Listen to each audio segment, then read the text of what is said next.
Hi guys. Zoom hasn't been working great for me lately, and so I just didn't really want to risk recording discussion. So I thought I'd just again try and make a separate video going over kind of what I talked about in discussion, what we briefly went over, and just making sure that you guys understand the notes that I'm gonna upload and everything. But I just wanted to briefly go over this, so this probably won't be very long. But just make sure that everybody's understanding the concepts and we're all on the same page.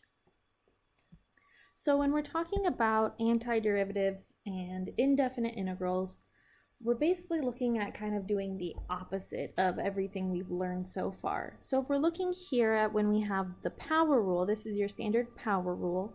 When you have derivatives, normally we're taking the derivatives of something that looks like x to the n. And when we take the derivative, we get n times x to the n minus 1. Now when we're doing the antiderivative, we want to undo all of that. So we're multiplying, so we're going to undo that and divide. And we're subtracting 1, so we're going to undo that and we're going to add 1.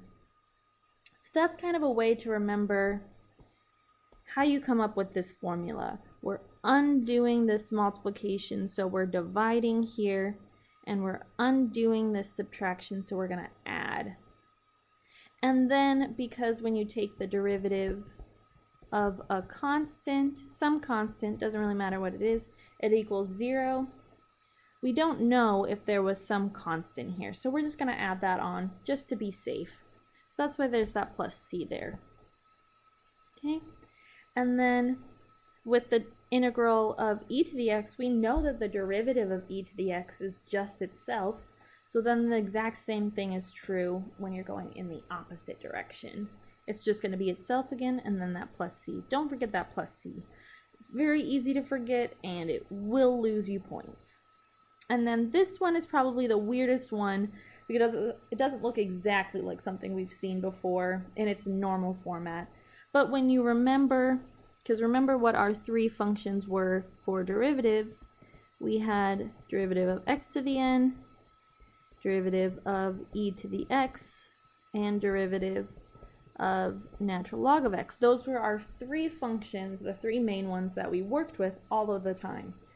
So when you remember that you're kind of missing one function and you take that derivative, which is just 1 over x, then you can see what the antiderivative of 1 over x is going to be. It's just going to be natural log of x. However, with natural log, we can't take negative numbers. Natural log cannot take negative numbers. And since this operation of the integral is giving us a natural log, we don't know what x was restricted to. It could be all real numbers, it could be, I don't know, only even numbers, it could be whatever we wanted it to be. But this natural log restricts what x can be. So we have to force x to still be positive by adding in these absolute value signs. Okay? So that's just kind of a quick recap of, all of those rules. And then remember, same as with derivatives, integrals are linear operators. So that means that with scalar multiplication, we can just move this outside of the integral, which is really, really nice for simplifying what we're working with, the same way that it was with derivatives. And then also it respects addition and subtraction. So if you are adding or subtracting two functions together in an integral, you can break that up into two separate integrals and add or subtract them, which is a really, really nice feature to work with, and we will use it a lot in this course. Okay, so just a brief recap of the rules, make sure that you guys understood all of my little chicken scratch on here and making sure that everything is very clear. So then I had a couple of problems that I wanted to go over. So one of the problems that I wanted to look at was problem 69. And this was my math lab problem for this assignment, but as I'm sure you've seen with the quizzes and exams that you've taken thus far, the quizzes and the exams tend to hug pretty close to my math lab problems. So I think it is very welcome for me to go over these in discussion. So one of the goals whenever we're doing antiderivatives, similar when we're doing derivatives, is we want to get everything in terms of the three functions that we know. So that's x to the n, e to the x, and 1 over x. We always want things to look like something like that form, okay? So those are the only three that we know how to take antiderivatives of. So to do so, we need to simplify this function. Now remember that when we have fractions, we can break those up into two fractions if there's a sum or a difference in the numerator, which there is. So since there is a difference, we can just break that up into two fractions. And doing so, we can see that we get some nice cancellation here. So then we get e to the x minus 2 over x. Now, e to the x, we can already see that that looks like one of our integrals that we know already. The one that we don't quite know for sure is 2 over x. But we also know that we don't know anything about these two together, but we can use this nice property and break these up into two integrals. And then we have something really, really nice to work with, because we broke these up into two integrals, and now we can see definitely, oh, okay, we know how to take the antiderivative of this guy. And if we rewrite this, we know how to take the antiderivative of this guy. So then, since we know that the antiderivative of e to the x is just itself, and we can see right here, we can see right here that the antiderivative of 1 over x is just natural log. So then we get e to the x and 2 natural log of x. But remember, whenever you take an antiderivative, you have to add on your plus c. So we have a plus c from this integral, and we have a plus c from this integral. So I just called that c1 and c2 because they are completely arbitrary. It does not matter what they are. But, and you'll see that I have this optional over here. Like I said, they're completely arbitrary. They don't matter. They could be any possible value. So we can just actually combine those into one and say that c is equal to c1 minus c2. We can just say that. It doesn't really matter because it's just, they can be whatever. So then we have simply that our integral is e to the x minus 2 natural log of absolute value of x plus c. So really, really nice, really clean. And like I said, this step is optional. We don't expect you to write out the c1, c2. I just wanted to make a point of it. Okay? So that was that problem. So not too bad at all. Just have to remember that we can break these up into two fractions. And we have done that before with derivatives, and is a very, very useful technique and skill, so we're going to keep using it throughout the course. Another problem that I wanted to briefly look at, and I already kind of gave the answer away because we worked on this in discussion, but when you have something that is uber complex like this guy here, like this is just very, very ugly, very scary, definitely looks like something we don't know how to do. But luckily, we have this guy right here. And remember that the integral tells you that you are taking an antiderivative. And this says you're taking a derivative. Okay, so we're going to say that antiderivative. Okay, now antiderivative and derivative, those sound like opposites, right? And I know we say opposites attract, but in mathematics, they tend to cancel each other out, actually. Think of like positive and negative, you know, multiplication, division, that kind of stuff. They cancel each other out. Same rule with derivatives and antiderivatives. They cancel each other out. So you can see down here, when we are taking the derivative of the integral, we can just get the function itself, which is a really, really nice thing. because then it takes this really, really ugly function that we have, and we just get that guy, which is really nice. And then the same is true if the integral is on the outside. We'll still just get the function. However, order does matter here. If derivative is on the outside, we just get the function itself. If the integral is on the outside, we have to remember our plus c. So one quick note, if we were to have, say, integral derivative of, say, 2x plus 4, just make it really easy, okay, we would actually say 2x plus c, okay, because this would be 2x plus 4 plus c.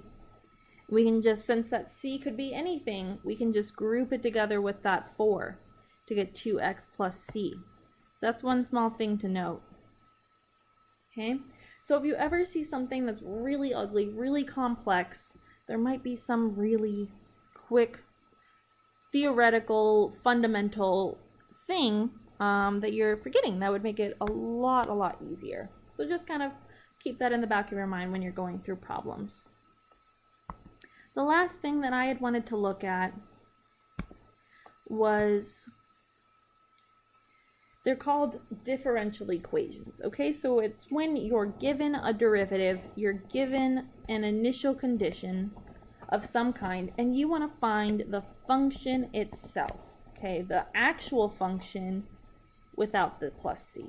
Okay, you want to find the actual function that satisfies both of these conditions. So like we set up here, integrals kind of undo derivatives. They cancel each other out. So if we're given a derivative, we can just take the integral of that guy to get the function itself. So when we do so, we can just say that on this side, we'll just have y of t, because we took the integral of the derivative to get the function itself.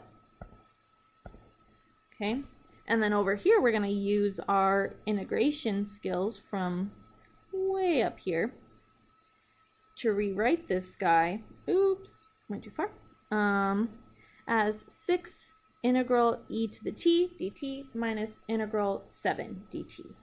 Okay, and now we have everything written really nice, and so we just get 6e to the t minus 7t plus c. Okay, now we want to find our y of t so that it satisfies this initial condition. Basically what it means is we want to solve for c. Okay, so we can do so by just plugging in 0 in for our t everywhere we see it and setting that guy equal to 0. And then we have a simple algebraic equation to solve for c. And remember that e to the 0 equals 1. So we'll just have 6 minus 0 plus c equals 0. And you can already see that that means c will just equal negative 6. And then our last step with any of these kind of problems is just to rewrite the function itself. Okay, so not bad at all, really not too bad. The one last thing that I wanted to mention that I kind of talked about in discussion is that the wording of the problem may, some people may throw some people off, so I wanted to quickly go over that. So when you are asked to find all antiderivatives for a function, that's basically just referring to this plus c. Since c can be absolutely anything, it is completely arbitrary, you're getting a whole bunch of functions. This is essentially a big group of functions because c could be anything. Okay, so when you're talking about finding all antiderivatives, it's just this last step. It's just taking the integral and adding that plus c. If you are asked to find the particular antiderivative, that means you're probably looking to solve for c. Okay, and it also is pretty clear that you're trying to solve for c if you're given initial conditions. Okay, that's just a few things that I wanted to go over, make sure that you guys understood the notes that I'm going to post, and give you some guidance on a couple of the problems that you guys had, because I know there were quite a few notebook problems. But hopefully this section has not stumped you guys too much. But if it has at all, or if there was anything that I didn't address that you guys have questions on, you're more than welcome to email me, reach out to me.